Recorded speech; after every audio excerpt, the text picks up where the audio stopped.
सूरज ने समय ना गवाकर कीर्ति को उठा दिया और अपने साथ चाची के बाथरूम में ले गया। सूरज ने ऊपर लगा पानी का फव्वारा खोल दिया। अब दोनों पानी के प्रवाह से भी गए थे। फिर सूरज ने कीर्ति को अपनी गिरफ्त में ले लिया और वह दोनों भावनाओं में बहने लगे। अब बाथरूम से निकलकर चाची के बेडरूम में पहुंच गए और अपनी इच्छा पूरी करने के इरादे से दोनों एक दूसरे में सिमट गए। जब भी कहीं मौका मिला, कहने को तो दोनों भाई बहन थे। सूरज और कीर्ति दोनों में मेरे भाई बहन थे, लेकिन दोनों में हंसी मजाक इतना था कि कोई दूसरा देखें तो कह नहीं सकता कि यह दोनों भाई बहन होंगे। सूरज कीर्ति के साथ पकड़म पकड़ाई खेलते समय वह अपनी बहन को कहीं भी आग लगा देता था, या यह कहो वह कीर्ति के कई हिस्सों को पकड़ लेता था। इसी हंसी मजाक में दोनों बड़े हुए थे, और तो कभी कभी वे दोनों एक ही रजाई में घुस जाते थे और अंदर दोनों घुसकर किस रिश्ते से रहकर साथ बजाते थे, यह तो किसी को पता नहीं था। 1 लाख सूरज अपनी गर्लफ्रेंड के किस्से सुना रहा था और कीर्ति पूरे फोर से रस ले रही थी। सूरज भैया, आपने उसका हाथ पकड़ा तो उसने मना नहीं किया? तब सूरज बोला, अरे मैंने सिर्फ हाथ ही नहीं पकड़ा बल्कि और भी कुछ किया।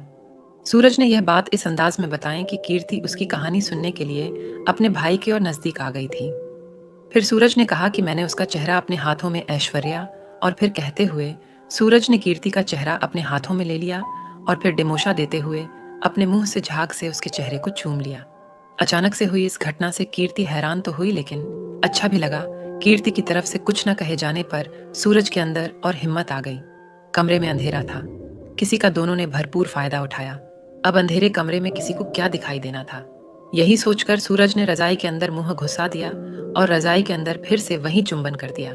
उस रात दोनों के अंताक्षरी का खेल खेला गया। सितारों के जमावड़े के बीच कीर्ति ने गाना गाया तो बाविया कीर्ति को शक भरी निगाहों से देखती थी।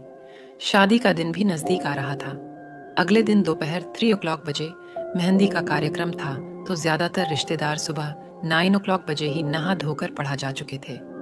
सूरज की आंख खुली तो देखा 10 बज गए थे। चाची के बताने पर पता चला कि सारे रिश्तेदार तैयार होने पागल जा चुके हैं। चाची भी सूरज को बोलकर अपनी बहन के साथ बाहर चली गई थी। अब सूरज ने समय ना गवाकर कीर्ति को उठा दिया और अपने साथ चाची के बाथरूम में ले गया। सूरज ने ऊपर लगा पानी का फव्वारा खोल दिया। अब दोनों पानी के प्रवाह से भी गए थे। फिर सूरज ने कीर्ति को अपनी गिरफ्त में ले लिया और वह दोनों भावनाओं में बहने लगे। अब बाथरूम से निकलकर चाची के बेडरूम में पहुंच गए और अपनी इच्छा पूरी करने के इरादे से दोनों एक दूसरे में सिमट गए। जब भी कहीं मौका मिला तो वैसे ही किसी रिश्तेदार की शादी या किसी दूसरे फंक्शन में आकर अपनी जरूरत को पूरा करने लगे, और ऐसा उन दोनों का महीनों तक चलता रहा। सूरज की उम्र कीर्ति की उम्र से काफी ज्यादा थी। उसकी शादी पहले हो गई।